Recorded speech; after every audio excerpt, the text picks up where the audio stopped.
عظیم ماہی بھائی کا سوال ہے،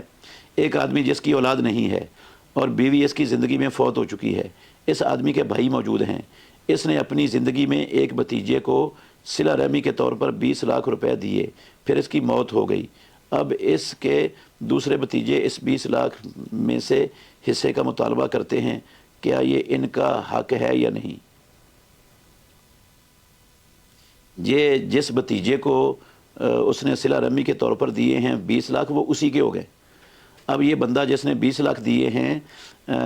بھتیجے، وہ اس بھتیجے سے جس کو 20 لاکھ اپنی زندگی میں دے چکا ہے، اس سے کسی قسم کا مطالبہ کرنے کا حق نہیں رکھتے، کسی کا ایک ٹیڑی پیسہ بھی حصہ نہیں ہے، وہ اس نے تحفہ دیا ہے اور اسے تحفہ دینے کا حق ہے، وہ بھتیجہ اس کا مالک بن چکا ہے، تو باقی بھتیجوں کو اس سے حصے کا مطالبہ کرنا ان کا حصہ ہے ہی نہیں ہے۔ بالکل حصہ تب ہوتا ہے جب چچا اپنی وراثت چھوڑ جاتا، اس کی کوئی اولاد نہ ہوتی اور اس کا کوئی بھائی بھی نہ ہوتا، اور تو پھر بھتیجوں کو وراثت ملنی تھی، تو جب اس نے زندگی میں دے دیا کسی کو تو وہ چاچے کی رہی نہیں، وہ جس کو ہبہ کر گیا ہے، تحفہ دے دیا ہے، وہ اس کا ہو گیا ہے، اب اس کی وفات کے بعد اس کی وراثت بنے گی، وہ چچا کی وراثت نہیں بنتی۔